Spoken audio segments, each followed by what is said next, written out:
प्रधान जी आप मत बोलना, मैं नहीं चाहता मेरे पास भाई साहब नाराज हो जाए कि आया औरतों को बरगला।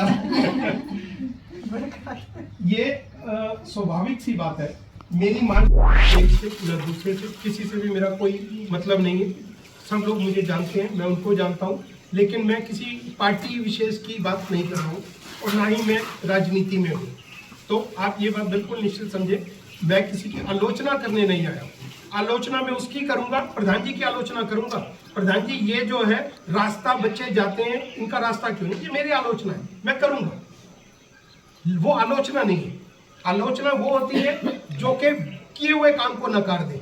जैसे अक्सर प्रधान जी बोलते हैं कि लोग जो है, आपकी बात नहीं, जनरल बात करते हैं कि जिंदगी दे देते हैं प्रधान अपनी, उसके बाद कहते हैं ये नहीं, कुछ नहीं कर सकती है। तो वो आलोचना होती है। मेरा सिर्फ ये कहना है कि वो स्टेडियम को रोकने वाले हमारे एक नेताजी हैं, मंडी के नेताजी हैं, बहुत बड़े नेता हैं, अकेले नेता हैं, जो कहते हैं ये स्टेडियम मैं नहीं बनने दूंगा। जब से मैं इसमें कूदा हूं तो उनको और ज्यादा दिक्कत है, कहते हैं अब तो बिल्कुल नहीं बनने दूंगा।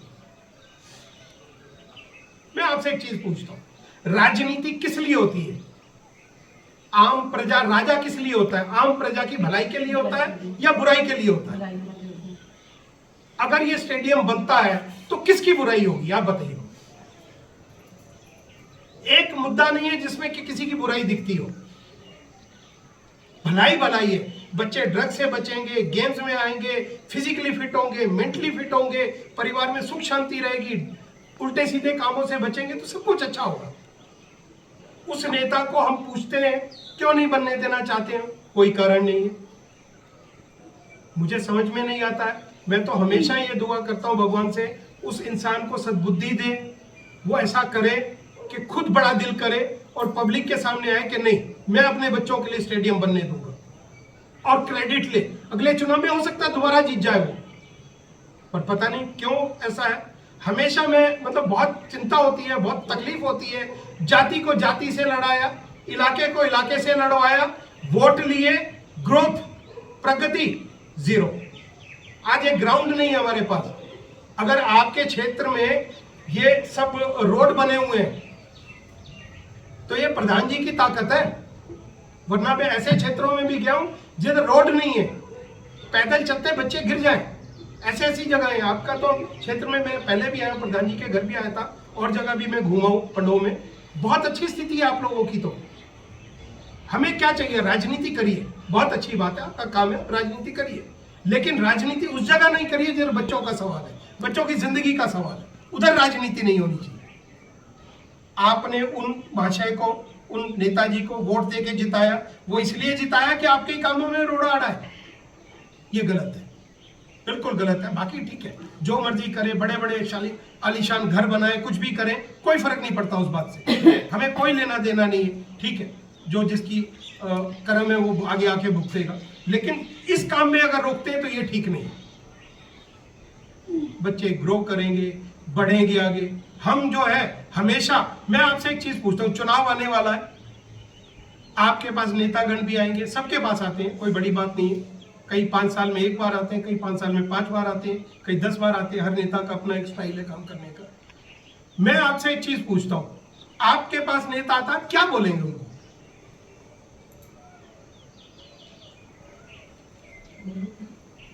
वैसे जो भी कोई ऐसा कोई टेक्निकल क्वेश्चन नहीं है भाई। मैं देखिए, मैं एक चीज बोलता हूं, मैं इतने समय से करीब 1 साल हो गया, सब बहनों के बीच में जगह जगह जाते हैं, मिलते हैं लोगों से। आज तक मैंने कभी किसी को ये नहीं पूछा, प्रधान जी भी हैं, बताएं कि आपकी जात क्या है। नाम पूछा, जात नहीं पूछी कभी भी।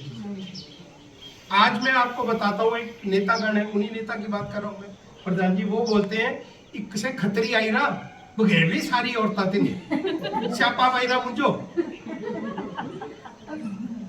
मतलब ये संबोधन तो मैंने अपनी जिंदगी में कभी नहीं सुना। कोई राजेश बोलता है, कोई कपूर साहब बोलता है, कोई राजेश भाई बोलता है खतरी। मतलब मैं मतलब कास्टिज्म से, मतलब कास्ट से उसको मॉडिफाई करना, हाँ, मतलब डिमोरलाइज करना। हाँ, कि भाई ये भाई आप एक चीज बताइए मुझे, मैं खतरी हूं, मुझे नहीं पता था मैं खतरी, मतलब पता था पर ऐसा ध्यान नहीं होता, ठीक है हम लोग तो है, मतलब ऐसे नहीं पता था सब कुछ।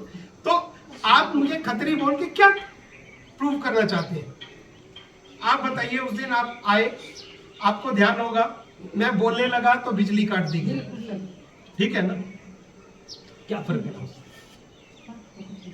मैं बोलता रहा, ताकत लगी, सिर फटने को हो रहा था पर मैं चुप नहीं हुआ, मैं बोलता रहा। और वो अंत में जो एक महिला बैठी थी उसने भी बोला भाई जी तो सारी आवाज आएगा नहीं तक आई थी, तो अल्टीमेटली नहीं रोक पाए। देखिए एक बात बिल्कुल निश्चित है, बहते पानी को रोकना असंभव है। आप बड़ा पत्थर बीच में रख दीजिए, पानी फिर भी कहीं ना कहीं से अपना रास्ता निकाल देगा। हम एक नेक काम के लिए लड़ाई लड़, ये नेक काम है जिसमें बच्चे हमारे ग्रो करेंगे, इंटरनेशनल लेवल पे खेलेंगे, जाके ओलंपिक्स में पार्टिसिपेट करेंगे। इसको कौन रोक पाएगा? कोई नहीं रोक पाए। डिले कर सकता है, रोक नहीं सकता, क्योंकि ये तो जनमानस की इच्छा है। मैं आप सब लोगों के पास इसीलिए आता हूँ, इसीलिए कि इन मुद्दों पे आपकी राय जान सकूं। मैं फिर भी आपको बोलता हूँ, आप सब बहनें बैठी हैं, आप मुझे बताएं ये स्टेडियम बनना चाहिए या नहीं बनना चाहिए। एक बात और बोलता हूँ, मेरा कोई इन्फ्लुएंस नहीं है, मैं अपनी बात बोल रहा हूँ मेरे हिसाब से, लेकिन आपकी राय मेरे लिए बहुत जरूरी है। चाहे आप 10 महिलाएं, उस बात से फर्क नहीं पड़ता, पर आपकी बहुत इंपॉर्टेंट है। आप बताइए बनना चाहिए या नहीं बनना चाहिए? बनना चाहिए। स्टेडियम कहाँ बनाना है? यही बनाना है। स्टेडियम कहाँ बनाना है? यही बनाना है। स्टेडियम कहाँ बनाना है? यही बनाना है। हाँ, हमेशा आपसे बुलवाने का कारण क्या है कि आप बता सकें लोगों को, आपको याद। स्टेडियम कहाँ बनाना है? स्टेडियम यही बनाना है। स्टेडियम कहाँ बनाना है? स्टेडियम यही बनाना है। स्टेडियम कहाँ बनाना है? स्टेडियम यही बनाना है। स्टेडियम कहाँ बनाना है? स्टेडियम यही बनाना है। वैसे जोर तो लग रहा है अब तो लग रहा है कि स्टेडियम बनाना है। से कई लोगों से मिले हम, और जितना हमसे हो सका उतनी मदद भी की। शुरू में हम पंचायतों में जाते थे, पंचायतों में मिलते थे, तो पंचायतों में जाने के बाद बहुत ज़्यादा अच्छा रिस्पांस नहीं आता था। अच्छा मतलब हम चाहते थे कि ज़्यादातर लोगों के पास पहुँचे हम, क्योंकि अगर आपको कोई काम करना है, किसी की मदद करनी है, तो आपको वो व्यक्ति का पता होना चाहिए ना जिसकी मदद करनी है, वरना किसकी मदद करोगे? मैं आज आपके घर पे जाके कहूँ जी मैं मदद को कहीं, क्यों भाई मैंने तो बोला नहीं मदद के लिए, आप क्यों आए? तो ये बहुत बड़ा चैलेंज था, हमारे लिए समस्या थी। फिर हमने धीरे धीरे एक बार प्रयास किया, जब ज़्यादा कामयाबी नहीं मिली तो हमने कहा महिला मंडलों से मिलते हैं, तो हम एक महिला मंडल से मिले। उसके बाद उस मीटिंग के बाद ज़्यादातर लोग हमारे से जुड़ने लगे। हमने उस महिला मंडल का व्हाट्सएप ग्रुप में ज्वाइन किया, मेरा नाम और नंबर उन्होंने डाल दिया। उसके बाद लोग जुड़ने शुरू हो गए, फ़ोन आने शुरू हो गए, मैसेज आने शुरू हो गए, कंपैरेटिवली जो पहले आते थे उससे ज़्यादा आने शुरू हो गए।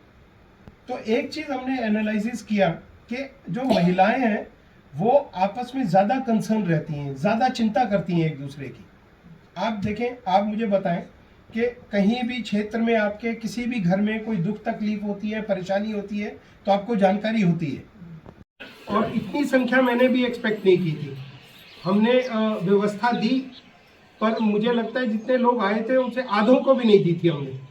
मतलब अपना तेल गाड़ी खर्च के लोग उधर पहुंचे, तो बहुत बड़ी बात है। इससे ये पता चलता है हमें कि जो ये मुद्दा है ये हमारे भविष्य के लिए, बच्चों के लिए, तो इसमें हर महिला लड़ाई लड़ना चाहती है। तो जैसा आप जानते ही हैं, सारी बातें आपको पता ही हैं।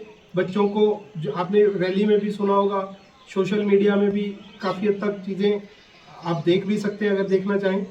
तो अल्टीमेटली क्या है कि हमारा एक ही मकसद है, मेरा एक परिवार दिल्ली में, एक परिवार आप सब बहनें हैं। मैं चाहता हूं कि मेरे परिवार में संकट ना आए, दुख तकलीफ कम हो और आराम की ज़िंदगी सबको मिले। आराम से मतलब काम करके ज़िंदगी मिले, वही चीज़ें अपना सब काम करें, ग्रो करें। एक यही जो समझ पाया मैं इस दौरान आपदा के बाद, जो हमारा ध्यान आकर्षण हुआ वो ड्रग्स को लेके बहुत चिंता होती है। आपने देखा ही होगा, मंडी में तो बहुत ज़्यादा चलन हो गया। आपके क्षेत्र में अभी शायद उतना नहीं है। हाँ, अब धीरे धीरे क्या है कि मंडी में पैर फैला चुके हैं, वो आसपास के एरियाज में जो नज़दीक हैं उधर ज़्यादा फैलता जा रहा है, अभी दूर है उधर थोड़ा धीरे धीरे फैलता जा रहा है। तो ये लड़ाई तो हमें लड़नी है, जिसमें मैंने आपको बताया भी होगा 6-7 बिंदुओं पे बात की, शायद आपको ध्यान होगा। अब आप भी जल्दी में, मैं भी लेट हो गया हूँ। दूसरा मैं आपको बता रहा था कि जब मैं आया दिल्ली से तो चूंकि बच्चों ने अब संभाल लिया था जैसा मैंने आपको बताया, तो मैंने अपने माता पिता के नाम से एक संस्था बनाई, पन्नालाल रक्षा मेमोरियल चैरिटेबल ट्रस्ट। पन्नालाल मेरे पिताजी का नाम था, रक्षा मेरी माताजी का नाम था, पन्नालाल कपूर और रक्षा कपूर, तो उन दोनों के नाम पे मैंने बनाई। अक्सर ये बातें होती थी जब आते थे, बचपन से हम आते आ रहे हैं इधर। जैसे यहाँ आपके यहाँ रेनी सीजन में छुट्टियाँ होती हैं, हमारे यहाँ दिल्ली में गर्मियों में छुट्टियाँ होती हैं, तो हमेशा हम छुट्टियों में आते थे, तो हमेशा क्षेत्र में घूमते थे, लोगों से मिलते थे, पूरी जानकारी लेते थे। पर हमें ये बस शहरों में ही रहते थे, मतलब मंडी शहर में आए, गांधी चौक का चक्कर लगाया, चौटे का चक्कर लगाया, उधर पहले इंदिरा मार्केट अब बनी है, पहले इंदिरा मार्केट नहीं होती थी, गार्डन होता था, तो उधर गए, तो ऐसे ऐसे करके जाते थे। तो हमेशा मेरे माता पिता की इच्छा रहती थी कि एक काम ऐसा ज़रूर करना ज़िंदगी में। कभी डिस्कस होता था, बात जैसे परिवार बैठता है तो बात होती थी आता था कि अपने लिए तो सब करते हैं, अपने परिवार के लिए सब करते हैं, स्वाभाविक सी बात है, सबसे बड़ी जिम्मेवारी वही है, लेकिन दूसरों के लिए करना बहुत ज़रूरी है। मेरे माता पिता का ये खासकर मेरे पिता का ये सोचना होता था कि कुछ कभी भी ऐसा वक्त मिले, ज़िंदगी में मौका मिले, तो दूसरों के लिए भी कुछ करना। तो वो बात मुझे याद थी, सोचा मैंने, फिर अब ऐसा लगने लगा कि बच्चे अब संभाल सकते हैं काम, तो मैं इधर आ गया। तो अब ये ट्रस्ट बनाई, उसमें हम लोगों ने प्रयास किया बहुत लोगों तक पहुंचने का, और आज हमारे बच्चे एजुकेशन के बाद पढ़ाई कर लेते हैं, उसके बाद घरों में बैठे रहते हैं, नौकरियां हैं नहीं, काम धंधे उतने हैं नहीं जो कि कर सकें। तो आपने अक्सर देखा होगा जिन बहनों के, माताओं के बच्चे हैं जो 21-22 साल की उम्र के हैं, बाहर जाते हैं, इधर उधर जाते हैं, आवारागर्दी करते हैं और गलत संगत में फंस जाते हैं, और कई बार तो ऐसा भी होता है कि ड्रग्स लेना शुरू कर देते हैं। अगर हमारे क्षेत्र में ये स्टेडियम होगा तो हमारे बच्चों को हम उधर भेज सकते हैं, खेल में उनका भविष्य भी बन सकता है, करियर बन सकता है, और दिमाग जो है ड्रग्स की तरफ से हट जाएगा। ये बहुत बड़ी बात है। आज आप मुझे बताएं, आपके क्षेत्र में मैं पूछता हूँ, आपके क्षेत्र में कितने ग्राउंड है ऐसे जिस तरह क्रिकेट खेला जा सकता है? प्रधान जी आप बताइए, कोई क्रिकेट खेलने लायक कौन सा मैदान है आपके क्षेत्र में?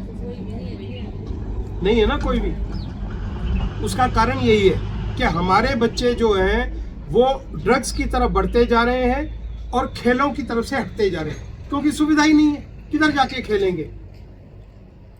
खेलने के लिए व्यवस्था नहीं है, सामान नहीं है, सामान हो भी चलो ठीक है, हमारे यहाँ तो जो लोअर मिडिल क्लास है वो कपड़े धोने की थापी से ही खेल लेते थे, पर अब बच्चे बहुत कुछ सीख चुके हैं, मीडिया सब कुछ है, तो वो सब चीज़ों से नहीं चलने वाला काम। अब तो पूरा ग्राउंड चाहिए बच्चों को, पूरी सुविधाएं चाहिए, पूरा सिस्टम चाहिए, जब बात बनती है। जब इतना बड़ा क्षेत्र है आपका, उधर ही एक भी ग्राउंड आप नहीं बोल रहे हैं। पूरे पंडोह में बात करें तो एक आर्मी वालों का ग्राउंड है बस, और कोई ग्राउंड नहीं जब क्रिकेट खेला जा सके। छोटे मोटे होंगे पर उधर कोई गेम का होता नहीं। तो जब बेसिक चीजें हमारे पास नहीं है तो कैसे बात बनेगी? वो स्टेडियम देखिए कितना जरूरी है हमारे बच्चों के लिए, हमारे बच्चों का भविष्य बनेगा। आप देखिए पूरे भारतवर्ष से कितने राज्य ऐसे हैं जिधर से बच्चे ओलंपिक्स में जाते हैं, कॉमनवेल्थ गेम्स में जाते हैं। YouTube पर हमारे चैनल को सब्सक्राइब करें और रेगुलर अपडेट के लिए बेल आइकन दबाएं।